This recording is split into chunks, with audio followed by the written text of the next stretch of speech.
Welcome to the Recovering Entrepreneur Show, Ashley. How are you today?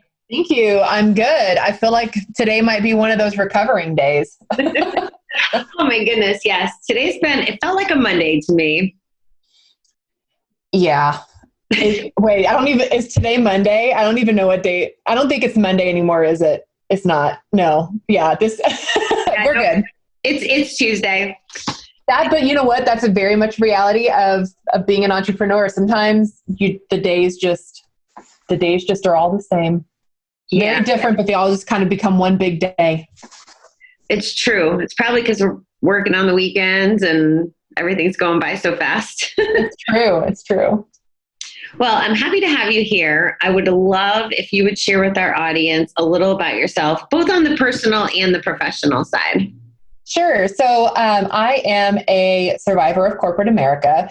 I've been in it for 13 years, but before that, I grew up in a small town in North Texas and really close to the Oklahoma border, but the Texan in me says still very much Texas.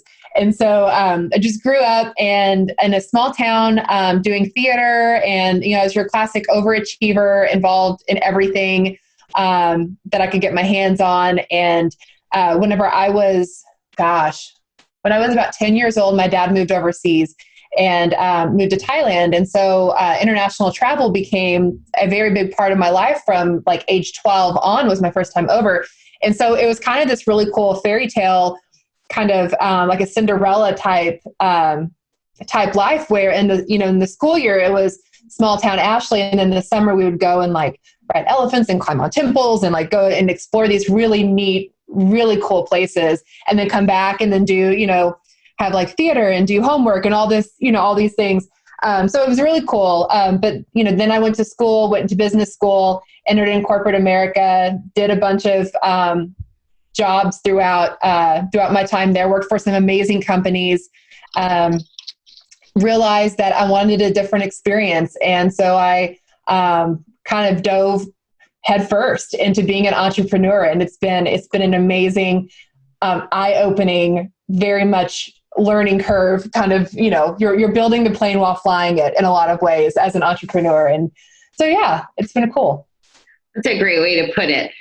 I'm going to actually be obnoxious. And as we talked about before we got on, I don't know when this is going to air, but I saw something really disturbing today.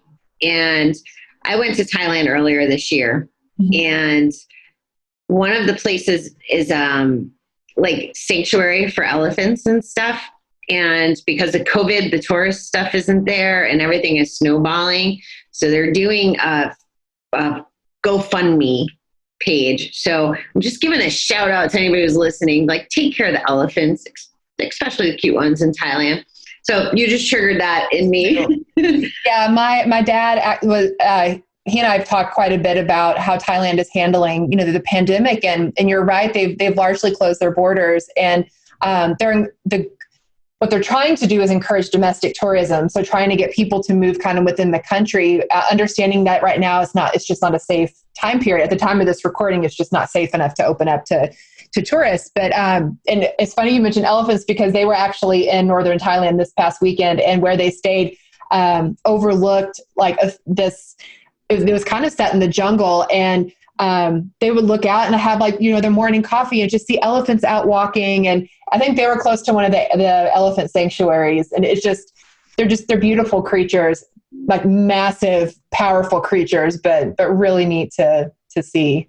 Yeah. So yes, shout out to all the organizations who are taking care of all the animals. Yes. I know I should be shouting out for people, but we do that on other days. So I love that you come from corporate America, and I'm curious, was there certain skills that you were able to take with you into entrepreneurial world, or certain skills that like you had to leave behind? Like, what did that look like for you? Because I'm finding significant differences to say the least. There are. So, the things that I think benefited me. So my background ended up being pretty diverse. So I went from supply chain to sales and analytics and, with marketing. So I did quite a bit of cross-functional stuff. And so what I took with me was like my love of process and being organized and efficient and thinking things through and being very thorough, which I gained all from like my supply chain days. But then, some of the skills I learned from like my retail storytelling experiences and those positions that I had where I was crafting content. So for me specifically, I'm a copywriter and a content marketer. So the skills that I learned transferred very nicely over from my last several years in corporate to copywriting. The difference being when I was at corporate, I was writing from a manufacturer to a retailer level. And now I'm writing largely either business to business or largely business to consumer. So it's kind of some mindset shifting that happens. Also, when you're writing sales material in corporate for it to go in and you're selling in a product to a retailer, you structure how those look and those conversations very differently. As a copywriter, it's things like, you're writing website copy, blogs, Facebook ads, like product descriptions, video sales letters. You're doing things that normal everyday people interact with more. And so I would say what didn't transfer over or what I've had to learn and kind of expand my understanding on is the psychology piece of the consumer versus like in corporate, I was a little bit further back. So it was understanding psychology of like the retailer. I would say also, so some of the disciplines and kind of your approach could transfer, but I think, shifting into an entrepreneurial mindset is very different than whenever you're working for someone, for a company where they determine your objectives. They set the vision and you're part of that, but you're not the vision caster. You're like one of the cogs in the wheel that like helps to push that vision forward.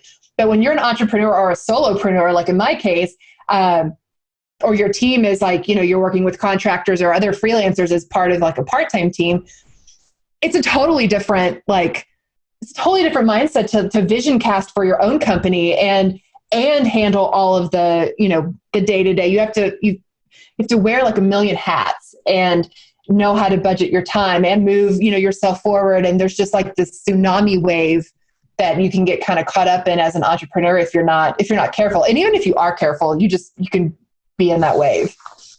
Yeah. So some differences, but some very big differences, some similarities. You brought up some great points. And I know I'm supposed to be interviewing you, but you got me thinking about a couple things. So I guess I'm just in a chatty mood tonight.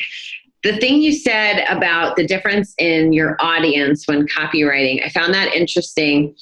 Part of why I named the show, Recovery Entrepreneur, has to do with the fact that I'm in recovery and it's part of who I am, right? And in recovery, we're supposed to feel and cry and do the things. And in corporate America, you couldn't do the things. You couldn't be an emotional human being. You couldn't really you're more like a cog. And I thought that was kind of what you were saying when you said, writing to the retailers was probably a lot more formal. That's what I'm picturing in my head, formal and professional. It's about the dollars, right? Like they care about, is it going to grow their category? Is it, going to be profitable for them? Is it going to be, is it going to bring in new shoppers, things like that? But when you're writing to a consumer, you're spot on. You have to be able to emotionally connect. You have to understand their pain points and be able to show them that you can understand and you can relate to those pain points. And you also have a way to help alleviate those, but you're right. Like in corporate, it's, I've had to, and it's still going on and I'm still kind of figuring out kind of how to move through it. But how do you go from an environment where the emotion is not exactly welcomed to copywriting where emotion is very much part of it, and I've gotten feedback from from copywriting or from whenever I've spoken on other platforms that I'm so structured, and it was wonderful feedback to get that, because that's how I've been like trained and raised up in corporate is you're structured, you tell them what you're going to tell them, you tell them what you told them. You don't have emotions. You have to check your face. The last couple of years in corporate, in my performance reviews, I would get feedback like, Ashley, you got to watch your face. I'm like, if y'all would quit doing stupid stuff, wouldn't have to watch my face. But it's executive presence, and executive presence is critical. It's crucial But when taken too far from a copywriting perspective, it can interfere with being able to relate to your audience. So it's kind of it's a catch, right? Like, how do you still have that part of you, but then develop this executive presence side? It's tough. Well, the other thing I just heard, my interpretation is it's almost like you landed in entrepreneurship so you could have fun and you could show up and show the world who Ashley was, right? Like you got the handcuffs off. Well, I found that, and I had some amazing experiences in corporate and I learned a ton, and I had like some of my bosses are the best. Like I got really lucky with working for some amazing bosses. But the tail end of it ended up being it became pretty unhealthy for me. The company I was with went through some mergers and there's a lot of what was involved, and my body it just got tired of carrying the stress, and it became very toxic for me. I started to get sick a lot more. Like my last year in corporate, I got bronchitis 4 times, the flu, and I got pneumonia. And it was right around the time when and all that was in like 1 calendar year. And right around the time I got pneumonia was when I'm like, there has to be another way. Like I can't, my body is like, I can't, my mind can't override my body anymore. I have to listen. And it became very clear I needed to get out. But one of the, or at least take like, I needed to get out of that particular situation and kind of reconnect with what it is I love doing. And I've always loved writing ever since I was a kid. And I loved kind of that theatric side and that like getting in other people's shoes and seeing the world through their lenses, which is, a lot of what copywriting is. But you're right. Like it was kind of, I needed to find me again. And, and along the way, as great of experiences that I had, and even the hard experiences that I had, and I've had a number of hard ones, like the things that I loved never lasted long enough. Corporate changes all the time, priorities change, roles change, they shift you into other positions. And when I found something I loved, like it wasn't that long before they would shift that off or have me go into this other place. And so I realized like I really wasn't, as much as I thought I was driving the car of my career, you kind of are and you kind of aren't, but very different than when you're an entrepreneur. For sure. So what's your favorite thing about being an entrepreneur? I have not, what am I trying to say? Favorite thing of being an entrepreneur is I have not dreaded a Monday since I left my corporate job. I'm well rested. I mean, there are seasons like right now with copywriting, with my clients, we're going through a bit of an end of year surge. I write a lot in the health and wellness space. And so this is like the peak season for them, And so there's a lot going on, and you can feel that kind of stress you want to be able to serve your clients well. But I sleep well. I'm well rested. I don't dread a Monday. Like if I need to go and go see my my mom or my grandparents, I can duck out early or adjust my work schedule to, as long as I'm getting it done. It becomes very deliverable focused and like results focused instead of, am I spending a set number of hours in my seat at my desk? And I like that mindset because it's like, okay, if I can get this done, then it becomes about how efficient am I? If I can get this project done, in 4 hours, then I can duck out. But if I lollygag around and it takes me 8, then I stay until it's done. Right. Freedom. That's what I heard in that. Freedom. Good stuff. I haven't found it yet because I've blocked off calendar time, like specific, like meditation, go for a walk and all that. And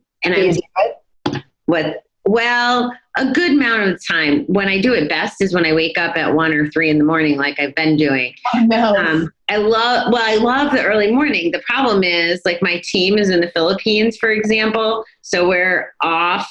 Very different. Yeah. Yeah. So there's like their lunch break. Yeah. And it's just, my mind is also going a lot. I think it's the stage in where I'm at, right? Like I just started a second company within the last 4 months, kind of on accident, like had no intention of, I'm going to own a virtual assistant business, and just the entrepreneurial journey just took me there. Right. So I'm still getting my legs, I guess. No, I think that you're spot on, is that you hit at something that I've had to kind of rein in for myself as well, which is I have all these ideas, and it's like all these ideas are just coming forth, and I could probably start like 4 or 5 different companies, but I would never sleep then, because it's shutting your brain off. Like, it can get, during those really intense seasons, it's tough to shut your mind down. And yeah, you're starting a second company that's a lot. Yeah, it's been wonderful. And one of the points I was going to make, and I'm going to ask you this question, I'll give you kind of my example. So what is one of the things that you like best about being an entrepreneur versus corporate America? So for me, one of the things that's important, my team in the Philippines, they're all independent contractors. They didn't know each other, but I onboarded them and created a team. So they all help each other. They all talk. They all feel like they have ownership in the business. And I let them make decisions. Like, that's one of the biggest things. They're experts on the things they're experts on. Why would I challenge them or not give them the freedom to show me how amazing they are, right? So that's one of my big, core values, like, is to make sure that they never feel how I felt at times. You hired me to be the expert, but you're second guessing me, or I'm giving you financial proof. Like, literally, we're like, here's the numbers, and still there's no validation or moving the needle. And it's fear, and it's politics, and it's all the things, right? But yeah. So that's kind of my example of the foundation I've set outside of there.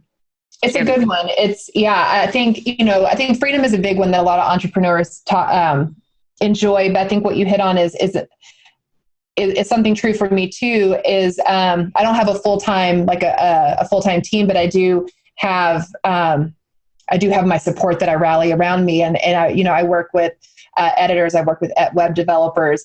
At some point, I will probably need a VA, and so you end up building out your team, and the team looks very different than hiring a full-time staff, for example, or even a part-time certain staff. And so, but you're right that you have the opportunity to treat people better and to invest in them in a different way than what you were invested in. And you also have the ability to like choose who you want to pour into, and if you like, the sky's the limit on kind of what areas you want to, if international or different groups, if you want to help, brand new entrepreneurs who are just starting out, who just need to have like a break in, like it's really a cool place to be, to build up your own business enough that you can then turn it around and help others kind of like realize their dreams too. I really appreciate how your brain works. Like, I'm so dialed into what you're saying, and you're very... We got it. Yes. Like, well, you triggered another thing. You don't get to pick your support staff in corporate America either. And when you said pouring into someone, there was someone that I tried so hard. You can only do so much. Like, you need the support, so you really invest. And then there's the whole take it personally, but you can't show that you're taking it personally. It's not you, it's business. Yeah. So I really would like everyone to get to know your work a little more. So can you talk about like what does your customer look like? Who do you help? Is it more the little guy? Tell us a little about that. Sure. So I partner with, I'm going for those partnerships where, and I think most entrepreneurs have felt this at some point, where they're overwhelmed with all there is to do in running a business. They, their to-do list never gets shorter. They know that writing copy is important for their business, but when it comes down to sitting down at the keyboard, I've called it the sludge, where they have like the passion and they can just speak about like what they do all day long, and they can just talk about it, and it's awesome. But something happens between their head and their hands, and as like that message and that passion like flows down to their fingers to try to type it, they freeze, and they get paralyzed, and they don't know how to write or get it done. And to translate that same passion across in the written word in a way that will grab their readers. So one of the things that I have just recently started was a copy club. So I have my ASAP Copy Club, which is for those overwhelmed entrepreneurs who really want those time-saving hacks on how to write their copy better and faster. But in addition to that, need some short-term pressure release as well. Because one of the things that I learned was, learning to write copy is a great, long-term game. But, when you're overwhelmed, what's the first thing to go? You don't send your email newsletters.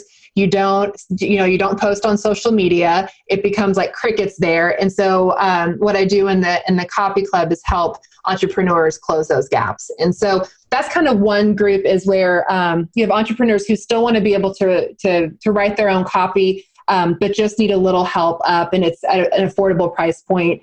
The other bucket is those like more established businesses, like still small business owner, either a solopreneur or maybe just a small team who want to take it all off their plate, who are like, I don't want to deal with this. I don't either know how to do it. I know how to do it and don't want to deal with it.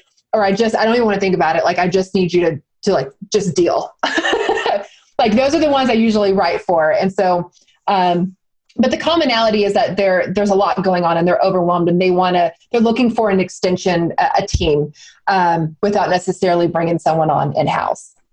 That might be why we're so connected. We have the same ideal client, right? Like, we want to help the ones that need the overwhelm released. So our mission is the same. Our tactics are a little different. So That makes sense in our thinking. I'm going to ask you a writer question, because you triggered this when you were talking about the sludge.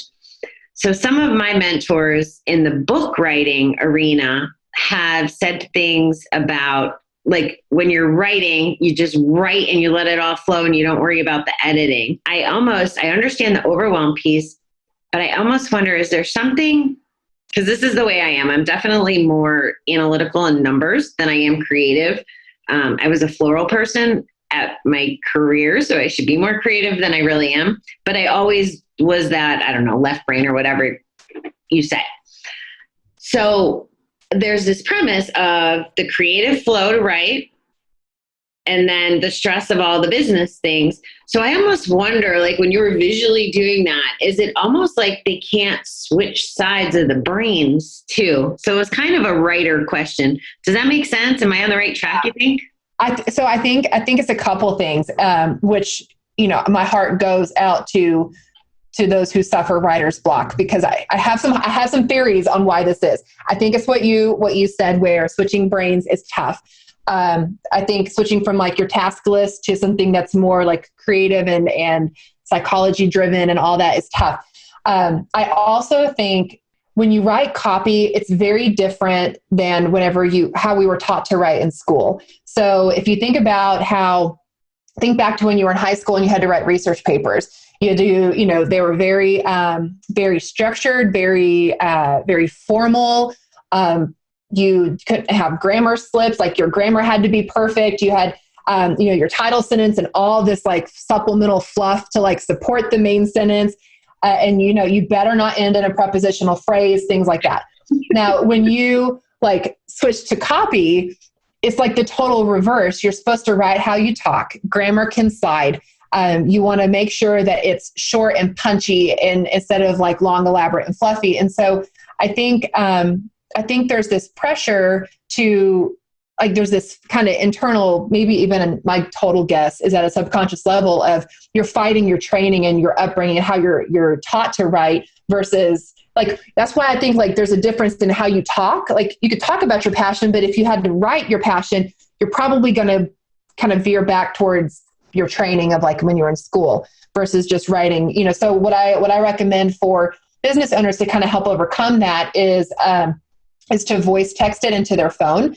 And that helps to at least get it out in conversation. I love your idea about what your book writing friends were saying about just get it out. Jodi Picoult had this saying, and I'm going to butcher her quote, but I love it. She said that, you can't edit a blank page. And so the first thing is you got to get it out. So just you purge it out of you, whether that's, sitting and writing. Sometimes sitting and writing feels too linear and too hard. So like voice texting it into a phone is great. So you just got to purge it, and do not edit whenever you do this. Like they're 100% right. Like, don't edit. When you let it sit for a bit, then you can come back and you can trim it, edit it, polish it, like, and do all those things to get it ready. But at first you got to get it out of you. And you're fighting some things. You're fighting switching sides of your brain. You're fighting, your background and how you were taught, things like that. So good news is not your fault. Well, that's awesome. But I love your philosophy. It makes a lot of sense to me. It really does. And what just went through my head there was, and I said this to somebody, like with the whole COVID and schools and delayed, and some kids are learning well at home and some aren't, and all those things. And I was like, these kids are learning things that are amazing, that are going to propel their careers, that all 40-year-olds like me are trying to figure out how to use Google Calendar and technology with Zoom. And you just said it. I think it's going to be the same thing with copywriting, because that's how they're not going to be programmed the way that we were programmed in school. It's going to be interesting because, I think because the generations now, they grew up entirely on technology. And so they're used to writing, but like how you write on text is still also very different than how, because you get a lot more slang and a lot more. So there's still some like rules and parameters like on copy. I wouldn't say it's like necessarily like as informal as like texting. I don't know. It'll be interesting to see. It's kind of like it's going to be interesting how it evolves, right? Like as the youth grow up and start getting, starting their businesses and their communications, like how is that going to ebb and flow? Because it's all about knowing your target audience and talking to them. So yeah, I don't know. That's the thing I love about copywriting is that the ways that you talk to people evolve, and the ways that you can connect and reach are constantly, they're changing. And, it's just, humans are fascinating, and how you get to them with words is fascinating and frustrating, but mostly fascinating. I love that. I can relate to that. Is there anything you want to share that I haven't thought to ask you? I'm enjoying our conversation, even though it had no real place to go. No, I think, if I had to give any advice or tips to, if you have entrepreneurs who are listening in, it would be to encourage them and say, what you're doing is hard, and it is the road less traveled, and the journey that you're on is remarkable. And whether you're just starting out or you're a seasoned person, it's definitely, it's a challenging but so incredibly rewarding road. And from a copy standpoint, it's finding your voice and then speaking in the voice that will resonate with your person. There are tips and tools and tactics that you can do that, or you can have for that. And I would be happy to share some tips to help kind of get them going. But just more of an encouragement, because I think entrepreneurs need some encouragement, because it's a lot. It's a lot. Sometimes, when you ask the question, what is it that you love, about being an entrepreneur than in corporate, there are times that from a corporate standpoint, it's nice to walk away and you shut down your inbox. It's nice to know that when you take vacation, you have a paid vacation and you can leave and someone else has got you. But, when you're an entrepreneur, you can't, there's no walking away, not easily, and if you take a vacation, unless you have kind of backups in place, there's repercussions to that. And so the benefits still to me so far outweigh the cost and the, kind of some of those downsides. But I think I remember being told when I am early on, when starting my company, that being an entrepreneur it can be a lonely place to be. And you and I are fortunate to have, a really great support and network around us. So I just want to encourage any of the entrepreneurs right now that are feeling just a little sad and beaten down, and feeling really overwhelmed with all there is to do. You've got people around you, you've got rally your team.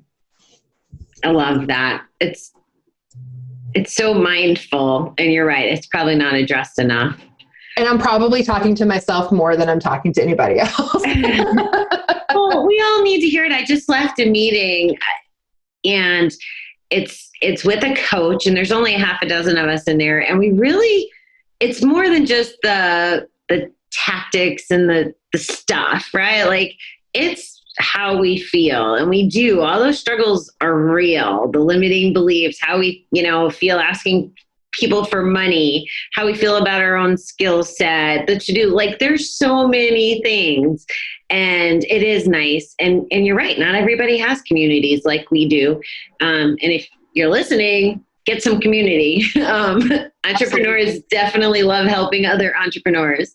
Well, and it's also from a community standpoint, I'm plugged into other copywriters and I'm plugged into other entrepreneurs, and both provide incredible value. So make sure that your community also includes people that are in your industry and outside of your industry, because you learn so much more, and we're all just better together. Are you on Instagram? I am.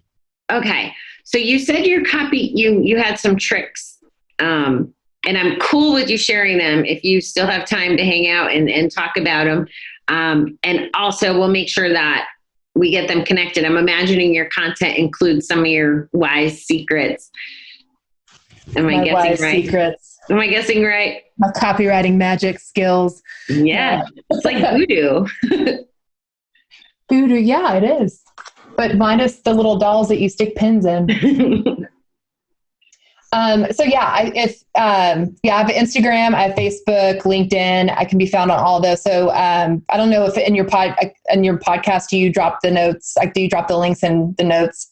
Yeah, we'll have the links attached to both the audio and the video where we're at, okay, as well as leading up to you. We're going to be blowing you up on our social. So your contact information will be on all my platforms as well.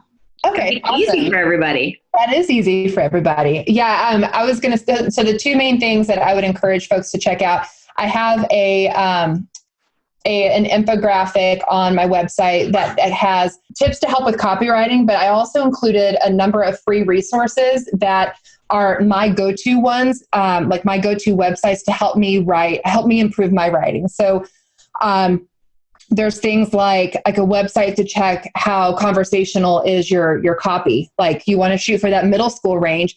Well, how do you know if you're in that zone? So there's a link on there that takes you to a free website where you can have your copy analyzed.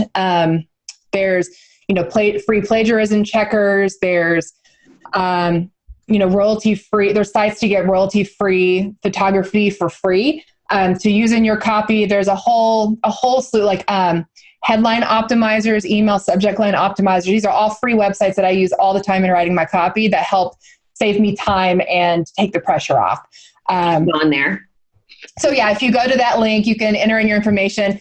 They'll put you on my email list, and I'm kind of revamping how I'm doing my emails. I want to be able to provide a lot more free tips and tricks and tools to get anyone who wants to know writing copy better. So that would be what I would recommend, is to get on the list, get that download, and then you can start using those free resources. That sounds amazing. It sounds just what you're describing. I'm trying to write my first ads, and I'm struggling with the pictures. I'm struggling with a couple different things. Like, I like the challenge of it. I want to see the game, like the game with the numbers in the background, to see impressions and conversions and all that. Like, there's my numbers mind, right?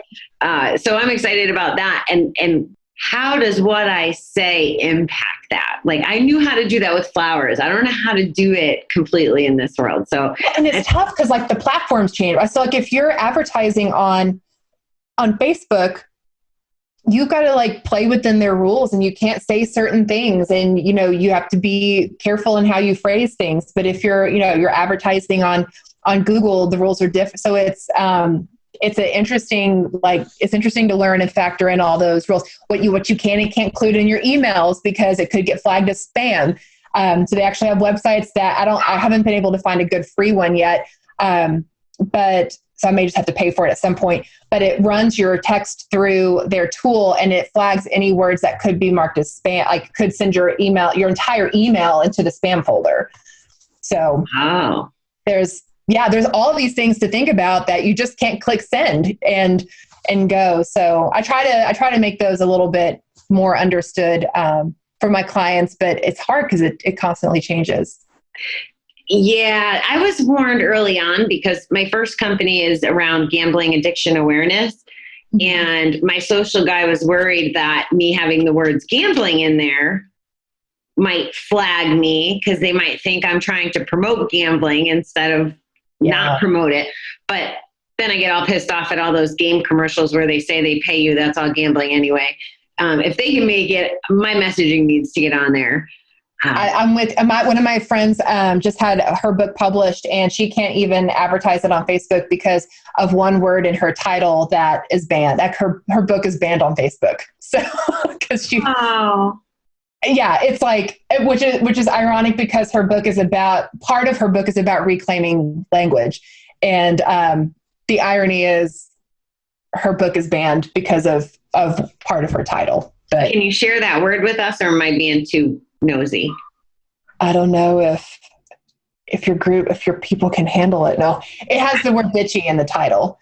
So because it has profanity flags it. And yeah.